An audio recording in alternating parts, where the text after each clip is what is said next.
Hey everybody, Mike Slifer here in the First Alert Forecast Center. We have another First Alert weather extra for you. We're going to be talking about Canadian wildfire smoke. We'll go into a bit of how it ended up here, what we're looking at when it comes to smoke later on this week. Temperatures as we head into the second weekend of August, what we're expecting through the middle of the month. And we'll talk a bit about some precip chances in the tropics. So certainly a lot to cover. We hope you enjoy this First Alert Weather Extra. So we'll start off with a look right now at what's happening across Canada. So we're focused on this cluster of fires that's in Saskatchewan, Alberta, and we've been watching as the jet stream ridges up above the Dakotas, catches that smoke, and then dips back down over New England. So that's been what's transporting the smoke to us, and part of the reason why we were able to get some of that smoke here today. We'll take you to the air quality alert, which remains in effect until 11 o'clock tonight. This is for smoke for our northern four counties and some ground level ozone. So a couple of factors out there impacting the air quality. We can start with a live look at our ICAM here in Rocky Hill looking north of the Hartford skyline. We can see the lights a little bit more clearly, but there's still almost that haziness that you can really pick out, and that's because of the smoke that is still in place right now. This is what it actually looks like live right now in Hartford. We can see I-84 at the bottom of the screen there. This is looking out to the west toward West Hartford. So smoky, hazy, however you want to describe it, giving the moon a reddish tint to it. Here's a live look at our ICAM in Torrington right now, and we'll take you down Route 8 to the Brass City. In Waterbury, you'll note that the concentration of smoke perhaps not quite as intense. We can very clearly see the cross lit up at Holy Land, USA right now, and visibility overall throughout the green there is good.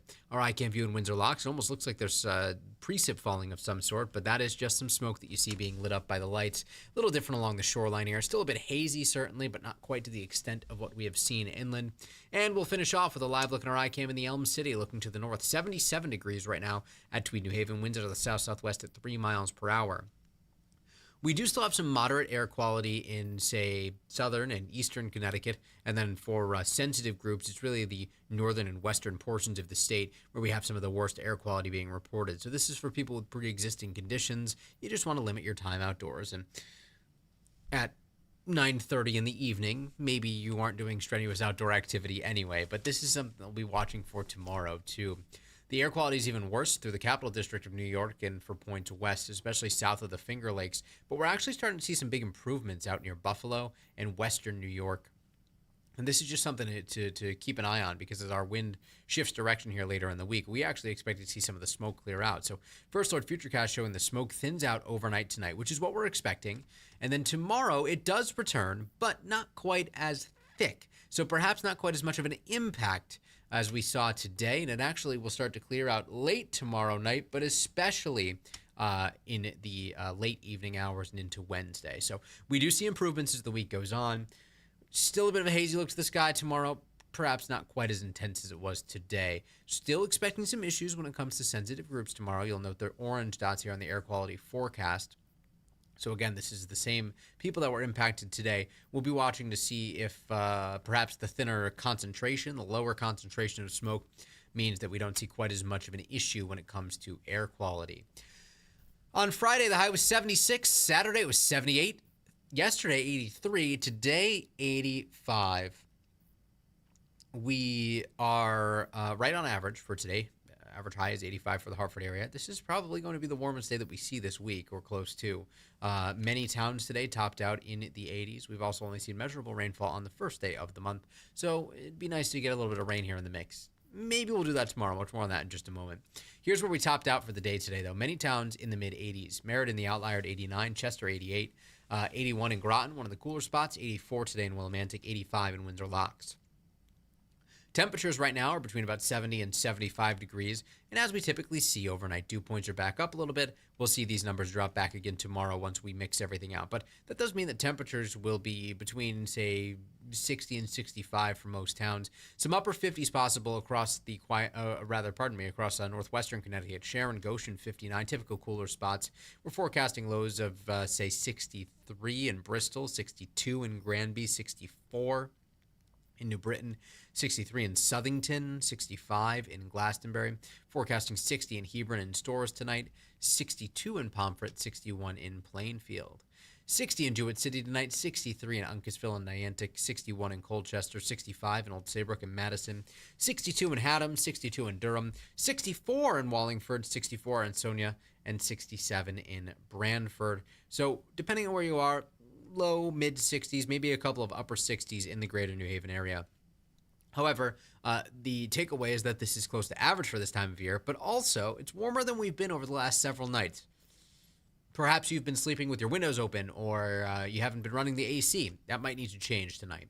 Connecticut's only live radar, first alert live radar, scanning clear and dry. Nothing to track across the Nutmeg State right now. And we will see clouds increase a bit. First alert futurecast showing that while the clouds build in a bit tonight, we stay mainly dry.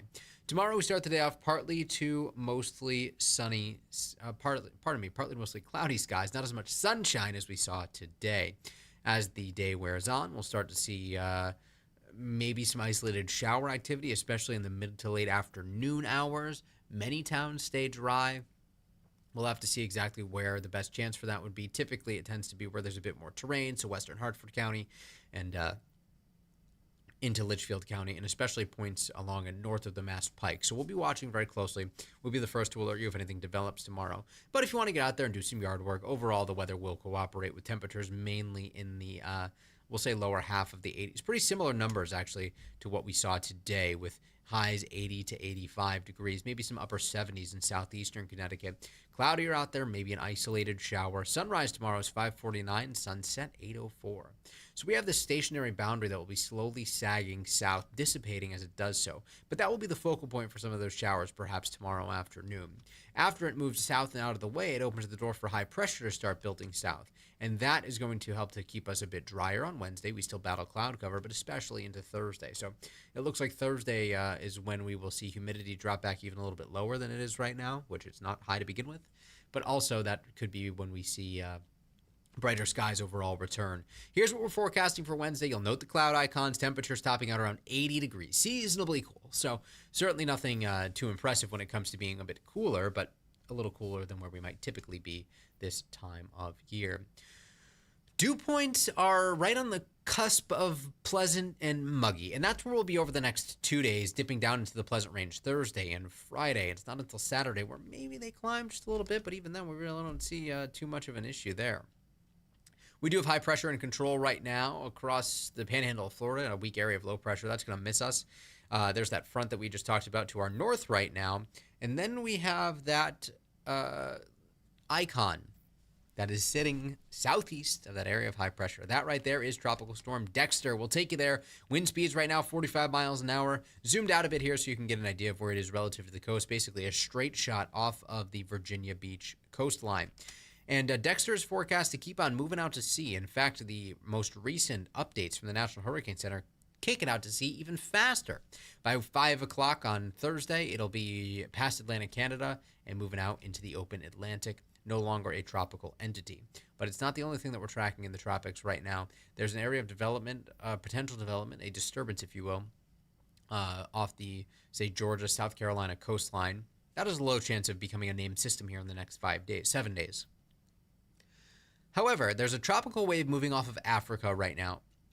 That has a much higher chance, a 50% chance of becoming a named system. So we'll be watching that very closely. We do tend to see more activity in the month of August. Hurricane season still ramping up in the Atlantic. It peaks on September 10th, just over a month from where we are right now. So we're going to add Dexter to the crossed off list here. Next up on the list will be Aaron, and then Fernand, and then Gabrielle. So that's where we're headed if we start to see more development, which we likely will, since the hurricane season is still ramping up. We have a final check of the First Alert 7-day forecast here, maybe an isolated shower. Note temperatures dropping back through the middle of the week. A little bit brighter Thursday, but especially Friday into Saturday. Temperatures overnight going from the mid-60s, near average, to the upper 50s by Thursday night, a little bit below average, and then they start to climb heading into the weekend. It's not until Sunday where we turn muggier, but we are expecting another dry weekend across the state, and then Monday, muggy, the chance for storms back in the forecast. There are some big differences in model guidance this far out, which is not a huge surprise given that it is a week out, but temperatures perhaps near 90 if we can keep the storms at bay, or perhaps we see a bit more in the way of rain, which at some point will be a bit beneficial considering how dry it has been across much of Connecticut. That is our First Alert Weather Extra on this Monday, August 4th. Jill Gilardi will be back in tomorrow morning for Scott Haney, and she will be back on the First Alert Weather Extra streaming live on WFSB Plus and YouTube at 8 a.m. I'll be back tomorrow evening, filling in for Chief Meteorologist Mark Dixon again, and I'll be back here on First Alert Weather Extra at 9:30. So be sure to tune in. We'll be talking much more about smoke. Hopefully we'll be talking a bit more, too, about the clarity into the start of next week, whether or not we're expecting more rain. Have a great night. Join us on the Wax over in 20 and on Channel 3 tonight at 11.